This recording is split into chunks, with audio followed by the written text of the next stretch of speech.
Buenos días, hermanos. ¿Cómo están? ¿Cuántos pueden decir que tienen amigos? ¿Muchos amigos? ¿Un amigo? ¿Dos amigos? ¿Un grupito cerrado de amigos? ¿Amigos al otro lado del mundo? ¿Amigos de la infancia? A la Biblia, al Señor, y por lo tanto en la palabra de Él, le importa bastante la imagen de la amistad. Ahora, ¿por qué? Quiero que empecemos leyendo el texto de Juan 15, Juan capítulo 15, versículo 12 en adelante. Este es mi mandamiento, que os améis los unos a los otros, así como yo os he amado. Nadie tiene un amor mayor que este, que uno dé su vida por sus amigos. Vosotros sois mis amigos, si hacéis lo que yo os mando. Ya no os llamo siervos, porque el siervo no sabe lo que hace su señor, pero os he llamado amigos, porque os he dado a conocer todo lo que he oído de mi Padre. Vosotros no me escogisteis a mí, sino que yo os escogí a vosotros, y os designé para que vayáis y deis fruto, y que vuestro fruto permanezca, para que todo lo que pidáis al Padre en mi nombre, os lo conceda. Esto os mando, que os améis los unos a los otros. Es interesante porque Jesús era el rabí, era el maestro. Él les había llamado, Él les había elegido. Muchos de ellos no habrían elegido en otras circunstancias estar con Jesús si Jesús no fuera quien era. Pero Jesús se fijó en ellos. Jesús se había fijado en un recaudador de impuestos. Jesús se fijó en unos pescadores.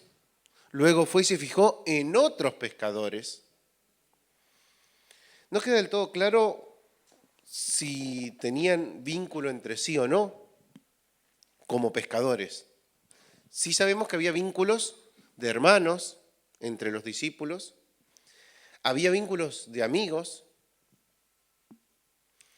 Y también había vínculos de enemigos. Entre los discípulos había un celote, un guerrillero, que con mucho gusto habría decapitado, habría linchado en público a Mateo por ser un traidor a la patria, por ser un vendepatria, un esclavo del imperio. ¿Cómo hacían para mantenerse en paz sin matarse entre sí? Había dos hermanos de los que Jesús decía son los hijos del trueno. Y tenemos un par de testimonios de ellos, pero en realidad por algo les dijo eso. O sea, él vivía con ellos, tenía que lidiar con ellos. Lidiar con ese carácter, lidiar con esa...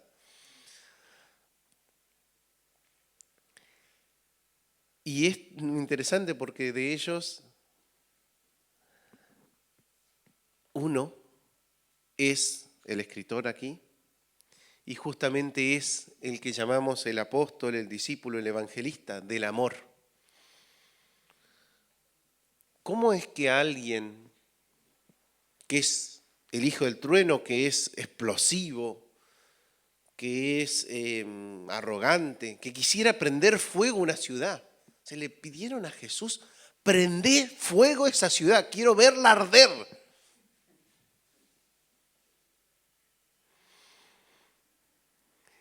¿Cómo es que alguien así acaba varios años después escribiéndonos y recordando específicamente la mirada de Jesús en la que Jesús nos dice, os mando que os améis los unos a otros. Escribió en sus cartas, hijitos, amaos. Uno no se puede imaginar que el que escribe hijitos, amaos, es el mismo que dijo, prendé fuego a esta ciudad, quiero verla arder. Y quiero pensar en otras personalidades que tienen que ver también con esa.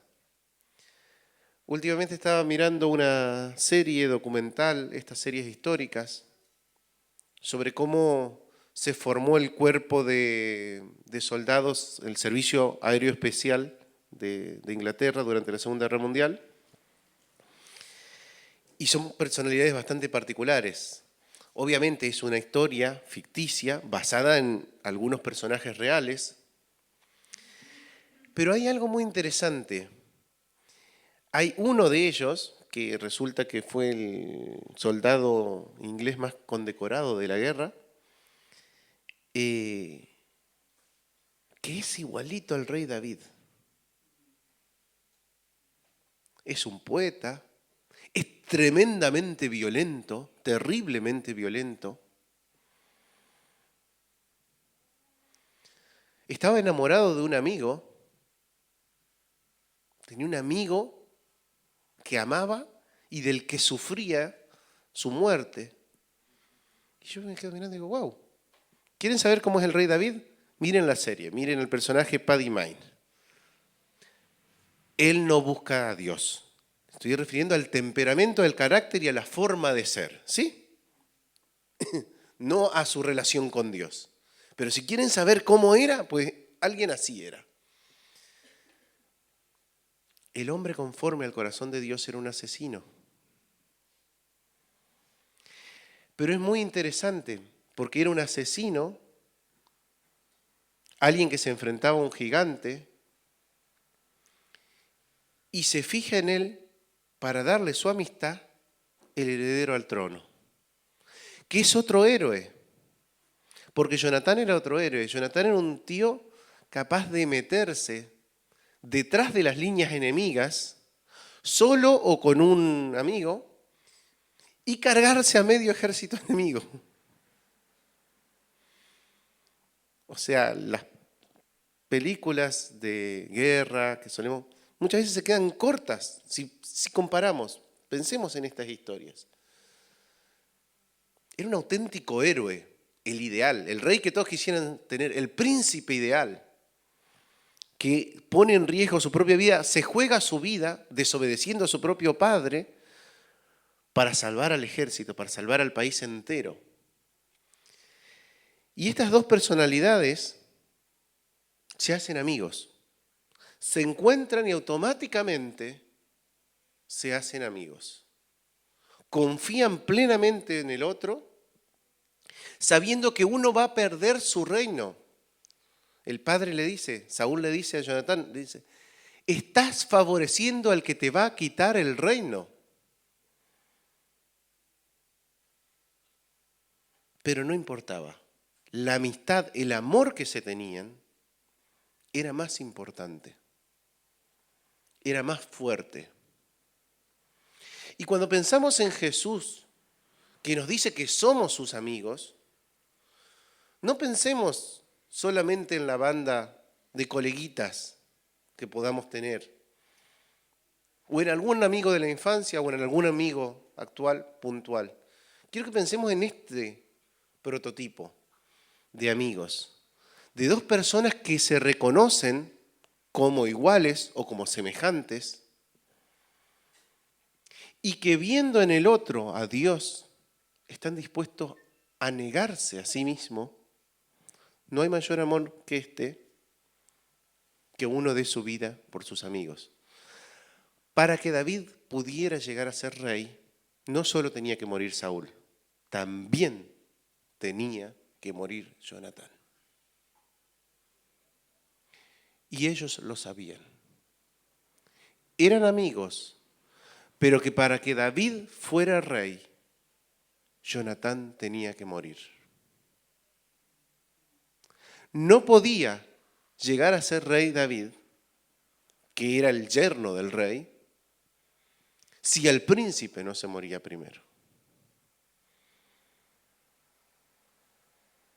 Se conocían, confiaban en sí. Y así todo, Jonatán, vez tras vez, iba armando estratagemas, iba armando trampas o ideas para proteger y para cuidar a David, a su amigo. Para que nuestro amigo crezca en nosotros. Ese que dijo, ya no los llamaré siervos, los llamaré amigos. Tengo que morir yo. Para que el rey que ha elegido hacerme amigo a mí, sea rey auténticamente, tendré que morir yo. Si llegamos a desarrollar una relación con Dios de intimidad, de amistad, tenemos que ser conscientes de que ese nivel de amistad te lleva a la muerte, pero en el sentido de muerte del yo. Pablo escribe después, ya no vivo yo, vive Cristo en mí.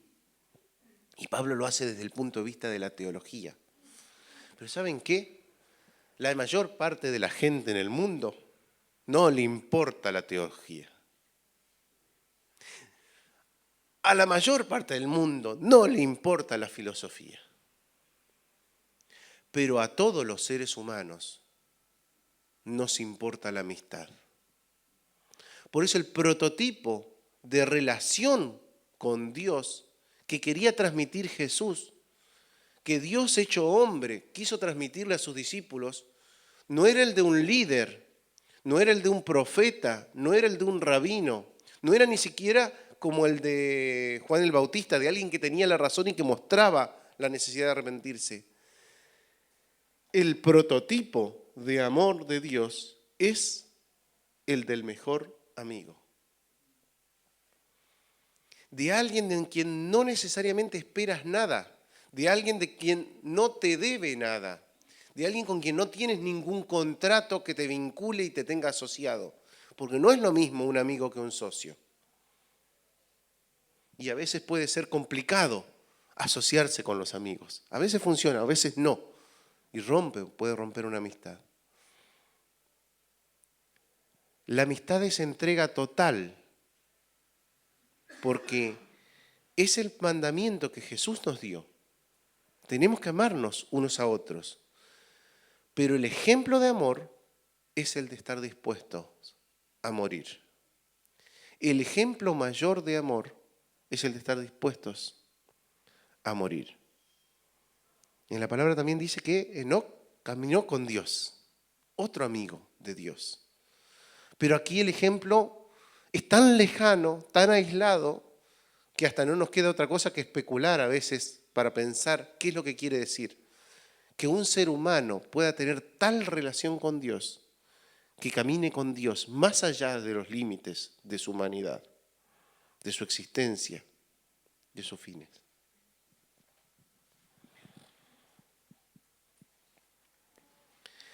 Jesús dice algo más. Y esta es la parte que sinceramente me hace ruido. Si quiero tener un pensamiento progre, un pensamiento de equidad, un pensamiento psicológicamente organizado, o sea, donde planteo que una relación no puede plantear esto. Pero este amigo dice, vosotros sois mis amigos si hacéis lo que yo os mando. Uno dice, eso es una amistad tóxica. Eso es, o sea, ¿qué clase de amigo dice eso? Y sí, si lo hacemos, si nuestras relaciones, nosotros, quisiéramos construirlas con otros de esa manera, no crecen. Pero Él se los está diciendo a los discípulos, todavía, cuando está escribiendo esto, en el rol de rabí. El rabí les está diciendo, si hacen esto, son mis amigos. Pero todavía no les termina de caer. Y entonces es que les aclara, no, es que ya no los llamo siervos.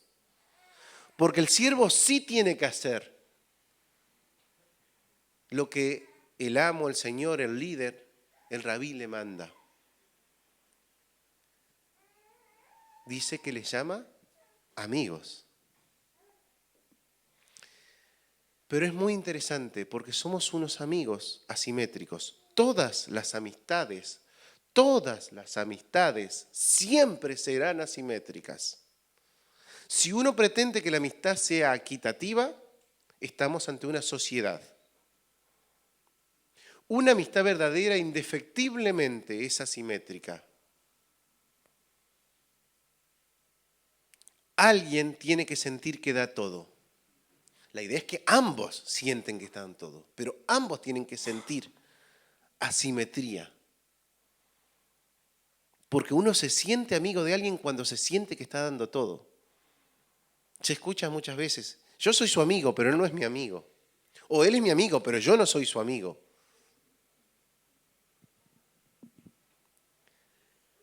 Entonces, parece ser que el que es amigo es el que entrega, el que confía, y el que no confía del todo.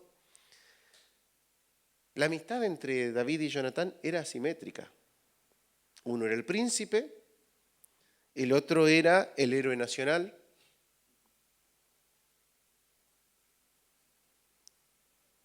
Uno era el heredero del trono, el otro era el rey ungido.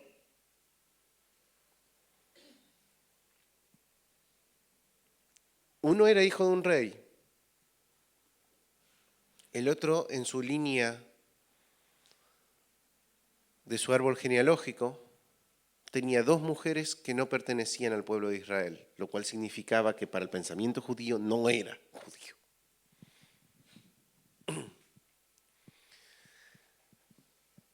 Eran asimétricas. Uno tenía que morir para que el otro reine. Y eso no impidió la relación. La relación de amistad con Dios es algo que nos tiene que transformar, pero está claro que va a ser asimétrica. No pretendamos construir esas amistades de checklist donde marcamos todo lo que yo doy, todo lo que tú das, todo lo que nos ponemos, todo lo que... Así la amistad de verdad no funciona así. La amistad de verdad es confianza pura. Si te encuentras, te encuentras, y si no te encuentras, sigue siendo tu amigo.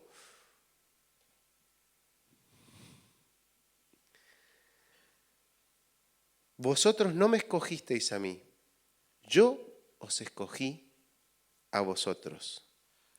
Y os designé para que vayáis y deis fruto, y que vuestro fruto permanezca, para que todo lo que pidáis al Padre en mi nombre, os lo conceda.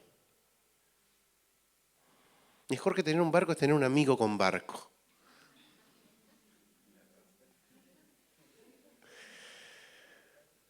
Mejor que ser hijo del rey es ser amigo del hijo del rey.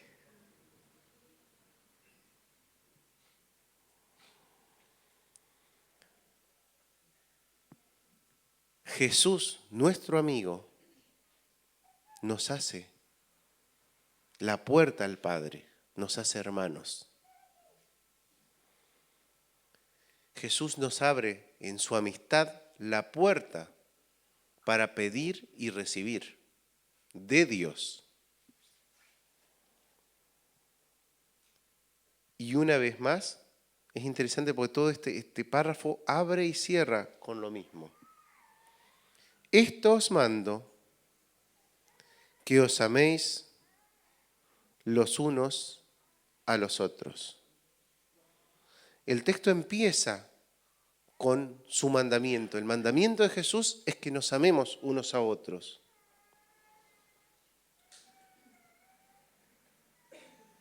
Y termina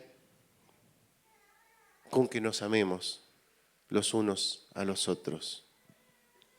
Quien no ama a su hermano, dice más adelante Juan, no conoce a Dios, porque Dios es amor.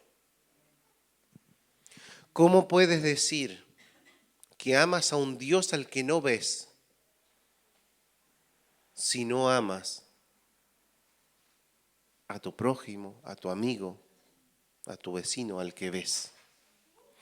Ahora bien, ese amor no significa pérdida de nuestra identidad. Ese amor no es pérdida de nuestros intereses o de nuestros deseos. Sí es entrega, pero seguimos siendo nosotros mismos. Aquí no hay lo que existe en otras religiones, en el pensamiento hinduista y demás, de que uno se une, o sea, la sociedad se une a un todo y pasa a formar parte de ese todo. La idea del nirvana, de vaciarte, te vacías y te unes a lo uno. Aquí cada quien sigue siendo cada quien.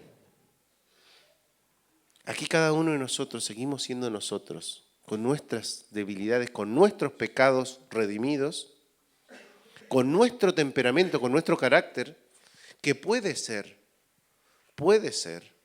el carácter de un asesino. Puede ser que al elegirnos Dios como amigos, está amando a un asesino, o a un violento, o a un abusador, o a un deshonesto. Dios nos amó tanto que dio su vida para salvarnos. Mucho después de decir esto, Jesús lo muestra. Pero Juan, muchos años después, cuando recapitula, cuando reescribe el Evangelio, lo escribe entendiéndolo así. Juan, cuando está escribiendo esto, ya vio a Jesús morir por sus amigos. Juan, cuando escribe esto, ya vio a Jesús resucitar. Juan, cuando escribe esto, ya tuvo que hacerse cargo de la madre de su amigo. Es lo que le dice Jesús antes de morir. Ahí tienes a tu madre.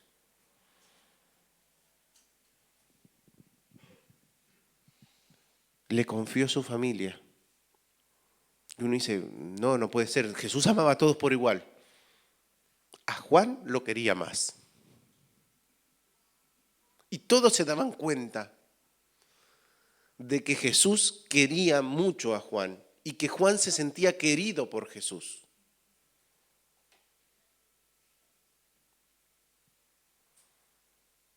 No está mal que tengamos ciertas preferencias en nuestras relaciones. Pero aquí la clave no es la de lo que doy, sino de cómo me siento. Si yo me siento amado por Jesús, si yo me siento elegido como el discípulo amado, como el que tiene la confianza suficiente, decían en el texto que estuvimos leyendo esta semana, los que estuvieron leyendo El Jardín de la Amistad, que tenés la confianza suficiente de acercarte a Jesús y decirle quién es el traidor.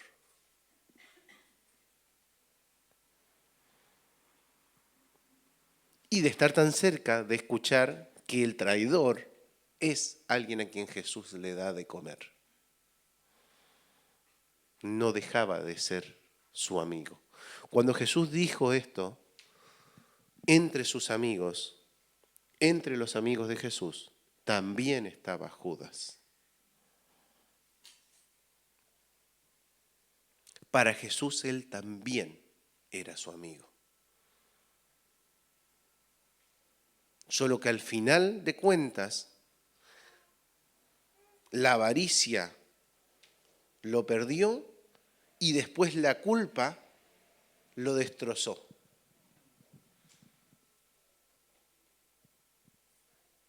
Judas nunca se vio como alguien elegido para ser uno de los discípulos, vio la manera de aprovechar la oportunidad, de aprovechar las cosas, se aprovechaba de Jesús, le sacaba dinero a él y a todos los discípulos.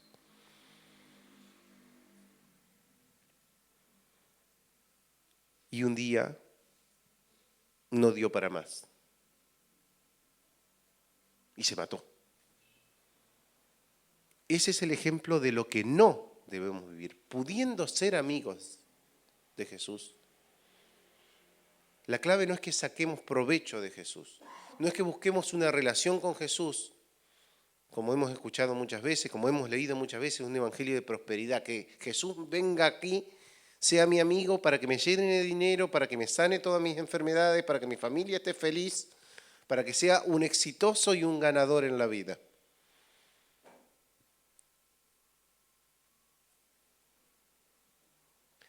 La clave en la relación es decir, alguien a quien Jesús le dice, hijo, ahí tienes a tu madre. Hazte cargo de mi familia. Hazte cargo de mi vida. Quédate hasta el final, cuando ya todos los demás compañeros tuyos, que también fueron elegidos contigo, ya no estén. Yo no sé si no lo castigó Jesús a Juan. Juan tuvo que ver cómo ejecutaban uno tras otro a sus amigos. Ver cómo ejecutaban a sus discípulos también, los discípulos. Una vez más, amistad, amor es muerte. No en el sentido de muerte suicidio, de muerte me escapo, en el sentido de muerte me niego, de ya no vivo yo, de ya no vale lo mío, de vos importás más. Vos me importás más, al punto de que vos me importás más que mi vida, que mis deseos, que mis expectativas, que mis sueños. Vos me importás más. Creo que si empezamos a vivir nuestra relación con Dios en el día a día, como amigos así, sintiendo a Jesús nuestro amigo,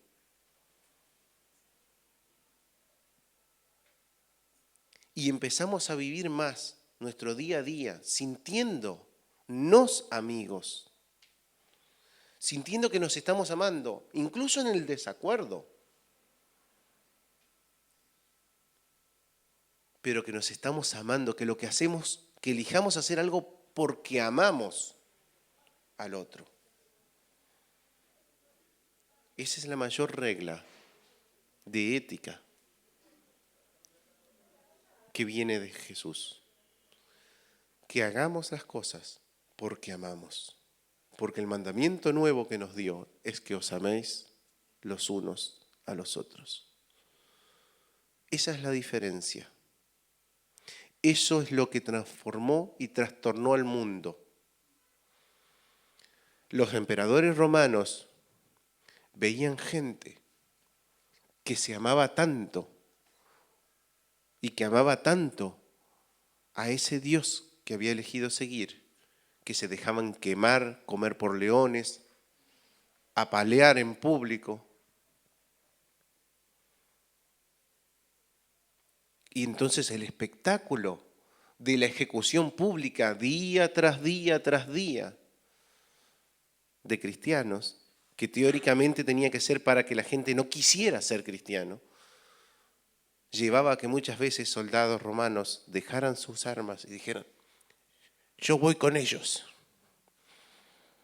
yo quiero ser contado entre ellos, no quiero ser contado entre los que mandamos. Los primeros cristianos, teniendo en cuenta que la mayoría de ellos sufrieron o murieron de maneras terribles, habían entendido bien esto. Algunos de ellos lo habían escuchado decir a Jesús esto. Y uno dice, bueno, claro, no es lo mismo que lo lea, que lo escuche. El Espíritu Santo sí es el mismo. Y es el que obra en nosotros. antes de mandar Jesús otro consolador, antes de dejarnos el Espíritu Santo, antes de eso, Jesús nos da un mandamiento: que os améis los unos a los otros. Pablo detalla las características de este amor. Podemos pensar en un amor sufrido, benigno, que no se envanece, que no busca lo suyo, que no guarda rencor, que no se irrita por nada. Estrictamente quiere decir que no se anda irritando por cualquier cosa. Independientemente del temperamento que podamos tener. Porque como les dije antes, el paradigma para el pueblo judío de amigos eran David y Jonatán. Y era la amistad entre un héroe nacional y un asesino.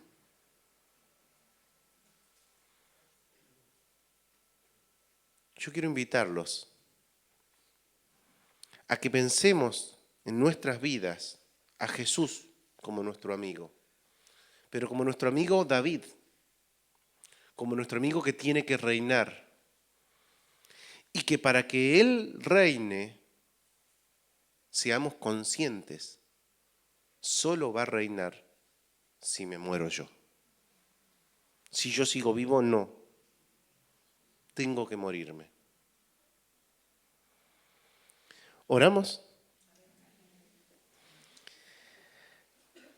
Gracias, Señor, por tu amor, por tu misericordia.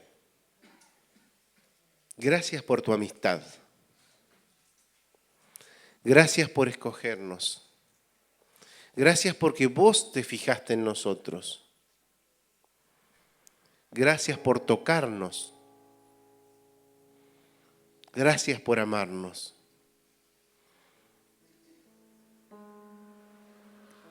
Señor, enséñanos a amar.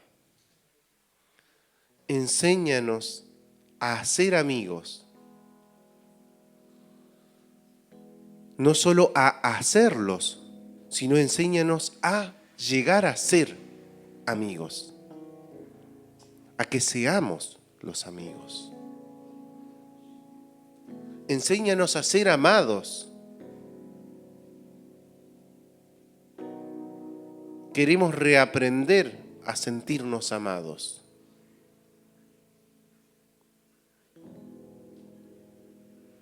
Queremos sentirnos como Juan junto a tu pecho.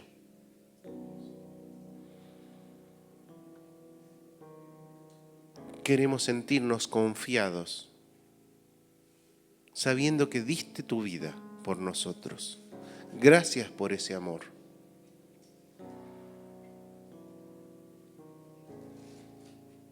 Señor, enséñanos a vivir y a actuar en ese amor cada día. Señor, queremos dar nuestra vida. Queremos morirnos, no porque queramos suicidarnos, sino queremos morir en nuestro yo. Queremos aceptar nuestra realidad, aceptar nuestra condición, aceptar que vamos a tener que morirnos para que vos reines. Y que también tenemos que morir para que se vea el amor. Enséñanos a amar de esa manera. Te amamos, Señor.